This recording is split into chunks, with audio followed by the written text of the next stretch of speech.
গীবত মানুষের দোষগুলো গোপন রাখবেন, সেটা আল্লাহ পাক রব্বুল আলামিন বদলা দিবেন। বলছিলাম জবান এমন একটা জিনিসের অঙ্গ, জিহ্বা আল্লাহ পাকের নিয়ামত।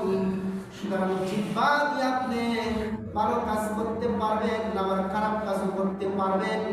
সুতরাং আল্লাহর পয়গম্বর বলেন, দুই টুটের মাঝখানের অঙ্গ এবং দুই উড়ের মাঝখানে যে অঙ্গ, সুতরাং দুইটা অঙ্গের জিম্মাদারি তোমরা নাও। আমি মুহাম্মদ আমার জিম্মাদারিতে তোমরা জান্নাতে প্রবেশ করে ফেলবা। মুসলমান ভাইরা আমার, সংক্ষিপ্ত কথা বলছিলাম, গীবত করা যাবে না। মানুষের গীবত করলে এটা পাপের কারণ হয়ে যাবে। 4 নাম্বার 3 নাম্বার, মানুষের দুঃখ তালাশ করবো না। আমরা মানুষের কার কি দোষ আছে এগুলি তালাশ করি আমরা বেড়াই। এইগুলো হলো খারাপ কাজ।